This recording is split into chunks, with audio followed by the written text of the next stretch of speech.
Capítulo 14. Género mental. Los estudiantes de psicología que han seguido atentamente el tren del pensamiento moderno en lo que respecta a los fenómenos mentales habrán quedado extrañados de la rara insistencia de la idea o concepto de la dualidad mental que se ha manifestado tan fuertemente durante los 10 o 15 años últimos y que ha dado origen a gran número de plausibles teorías concernientes a la naturaleza y constitución de esa doble mente. El difunto Thomson J. Hudson alcanzó gran popularidad en 1893 al enunciar su conocida teoría sobre las mentes objetiva y subjetiva que, según sostenía, existían en cada individuo.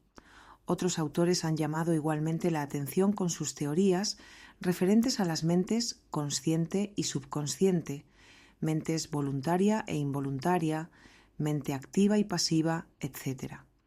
Esas teorías podrán diferir según cada autor, pero siempre queda el principio básico, que es el de la dualidad mental.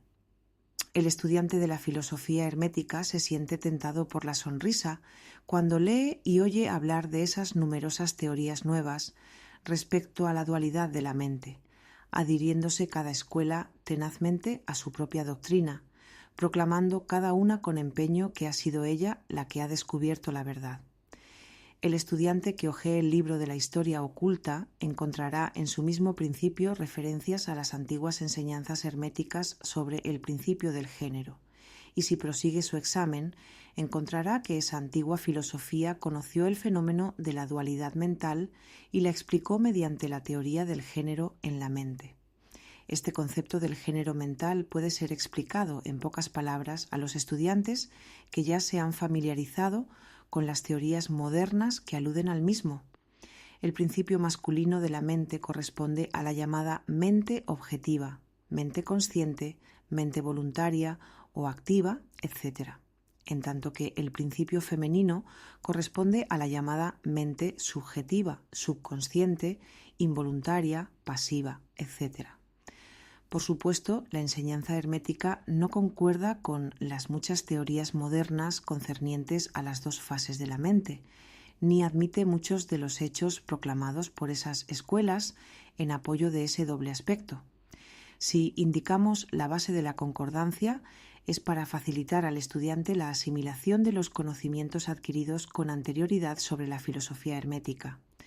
Los estudiantes de Hudson conocerán la proposición que se hace en el principio del segundo capítulo de su obra The Law of Psychic Phenomena, la ley de los fenómenos psíquicos, que dice: la jerigonza mística de los filósofos herméticos expresa la misma idea general, o sea, la dualidad de la mente. Si el doctor Hudson se hubiera tomado el trabajo de descifrar algo más la jerigonza mística de la filosofía hermética, hubiera recibido mucha luz sobre el punto de la dualidad de la mente. Pero entonces, quizás, su obra más interesante no hubiera sido escrita. Consideremos ahora las enseñanzas herméticas concernientes al género mental. Los instructores herméticos imparten enseñanzas concernientes a este punto, pidiendo a sus discípulos que se atengan al proceso de su propia conciencia, a su propio yo. El discípulo fija entonces su atención internamente sobre el ego que está en cada uno de nosotros. Cada estudiante ve que su propia conciencia le da como primer resultante de la existencia de su yo soy. Esto al principio parece ser la palabra final de la conciencia, pero un examen ulterior desprende el hecho de que esto yo soy puede separarse en dos partes distintas o aspectos que, si bien trabajan al unísono y en conjunción, sin embargo pueden ser separadas en la conciencia. Si bien al principio parece que solo existe un único yo, un examen más cuidadoso revela que existe un yo y un ego mí. Este par mental difiere en características y naturaleza, y el examen de esta, así como de los fenómenos que surgen de la misma, arrojan gran luz sobre muchos de los problemas de la influencia mental. Comencemos considerando el mí, que generalmente se confunde con el yo si no se profundiza mucho en los recesos de la conciencia. El hombre piensa de sí mismo en su aspecto de mí o me como si estuvieran compuestos por ciertos sentimientos, agrados, gustos y disgustos, hábitos, lazos especiales, características, etc. Todo lo cual forma su personalidad, o el ser que conoce él mismo y los demás. El hombre sabe que estas emociones y sentimientos cambian, que nacen y mueren, que están sujetos al principio del ritmo y al de la polaridad, cuyos principios lo llevan de un extremo a otro. También piensa de sí mismo como cierta suma de conocimientos agrupados en su mente, que forman así una parte de él. Este es el afiú mí o me del hombre, pero quizás hemos precedido demasiado a prisa. El mí de muchos hombres está compuesto en gran parte de la conciencia que tiene de su propio cuerpo y de sus apetitos físicos, etc. Y, estando su conciencia limitadas en alto grado a su naturaleza corporal, prácticamente viven allí. Algunos hombres van tan allá en esto que consideran su apariencia personal como parte de su mineo mí y realmente la consideran parte de sí mismo. Un escritor dijo con mucho humorismo en una oportunidad que el hombre se compone de 3 partes: alma, cuerpo y vestidos. Y esto haría que muchos perdieran su personalidad si se les despojara de sus vestidos. Pero aun aquellos que no están tan estrechamente esclavizados con la idea de su apariencia personal, lo están por la conciencia de sus cuerpos. No pueden concebirse sin él. Su mente les parece que es algo que pertenece a su cuerpo, lo que en muchos casos es realmente cierto. Pero conforme el hombre adelanta en la escala de la conciencia, va adquiriendo el poder de desprender a su mí de esa idea corporal y puede pensar de su cuerpo que es algo que pertenece a su propia parte mental. Pero aún entonces es muy capaz de identificar el mí completamente con sus estados mentales, sensaciones, etc., que siente existen dentro de él, e identificará esos estados consigo mismo, en vez de estimarlos como simples cosas producidas por su mentalidad existentes en él, dentro de él y proviniendo de él, pero que, sin embargo, no son él mismo. Puede comprobar también que esos estados cambian mediante un esfuerzo volitivo y que es capaz de producir una sensación o estado de naturaleza completamente opuesta de la misma manera y, sin embargo, sigue existiendo siempre el mismo mí. Después de un tiempo, podrá así dejar a un lado esos diversos estados mentales, emociones, sentimientos, hábitos, cualidades, características y otras posesiones personales, considerándolas como una colección de cualidades, curiosidades o valiosas posesiones del no-mí. Esto exige mucha concentración mental y poder de análisis de parte del estudiante, pero ese trabajo es posible y hasta los que no están muy adelantados pueden ver en su imaginación cómo se realiza el proceso descrito. Después de realizado ese ejercicio, el discípulo se encontrará en posesión consciente de un ser que puede ser considerado bajo su doble aspecto del yo y de mí. El mí se sentirá como algo mental en lo que pueden producirse los pensamientos, ideas, emociones, sentimientos y otros estados mentales. Puede ser considerado como si fuera la matriz mental, según decían los antiguos, capaz de generar mentalmente. Este mí se denuncia a la conciencia poseyendo poderes de creación y generación latentes, de todas clases. Su poder de energía creadora es enorme, según puede sentirlo uno mismo. Pero, a pesar de todo, se tiene la conciencia de que debe recibir alguna forma de energía, bien del mismo yo, inseparable compañero, o bien de algún otro yo, a fin de que así pueda producir sus creaciones mentales. Esta conciencia aporta consigo una realización de la enorme capacidad de trabajo mental y de poder creador que encierra. El estudiante encuentra pronto que no es todo lo que hay en conciencia íntima, pues ve que existe un algo mental que puede querer que el mí obre de acuerdo con cierta línea creadora y que, sin embargo, permanece aparte como testigo de esa creación mental. A esta parte de sí mismo se le da el nombre del yo y puede reposar en su conciencia a voluntad. Allí se encuentra, no una conciencia de una capacidad de generar y crear activamente en el sentido del proceso gradual común a las operaciones mentales, sino más bien de la conciencia de una capacidad de proyectar una energía del yo al mí, querer, que la creación mental comience y proceda. También se experimenta que el yo puede permanecer aparte, testigo de las operaciones o creaciones mentales del Fenet del mí. Este doble aspecto existe en la mente de toda persona. El yo representa al principio masculino del género mental y el mí al principio femenino. El yo representa el aspecto de ser, el mí el aspecto de devenir.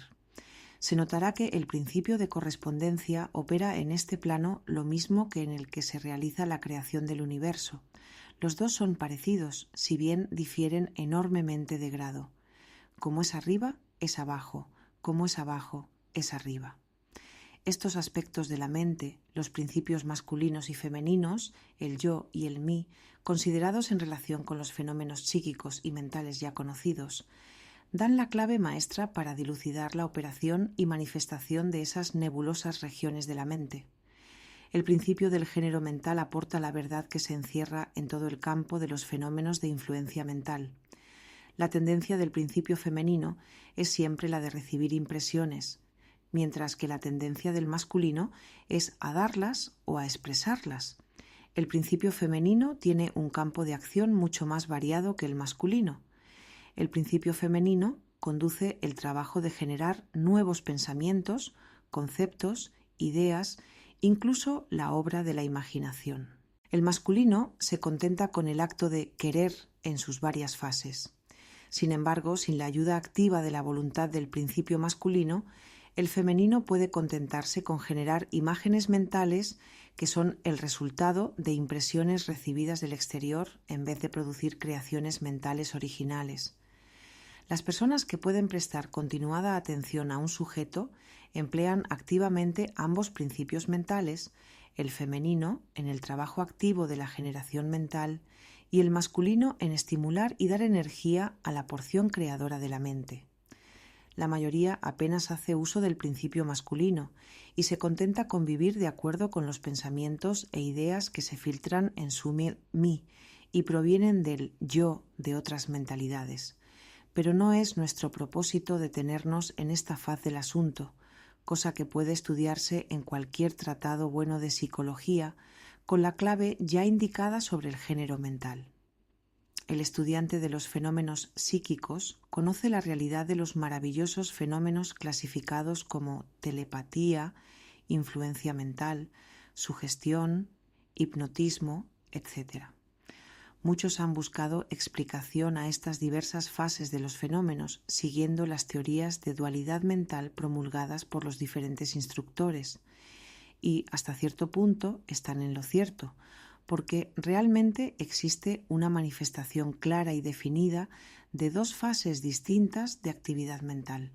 Pero si esos estudiantes consideran esa dualidad a la luz de las enseñanzas herméticas concernientes a la vibración y al género mental, verían que la clave tan buscada la tienen al alcance de la mano.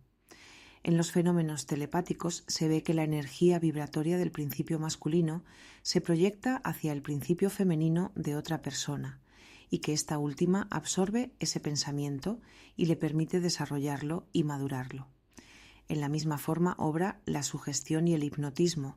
El principio masculino de una persona da la sugestión dirigiendo una corriente de energía o poder vibratorio hacia el principio femenino de otra, y ésta, al aceptarla, la hace suya y piensa en consecuencia. Una idea así alojada en la mente de otra persona crece y se desenvuelve, y a su tiempo es considerada como una verdadera creación mental del individuo, mientras que en realidad no es más que el huevo de un cuco puesto en el nido del gorrión, pues aquel pájaro pone sus huevos en un nido ajeno. El proceso normal es que el principio masculino y el femenino de una persona obren coordinada y armoniosamente conjuntamente.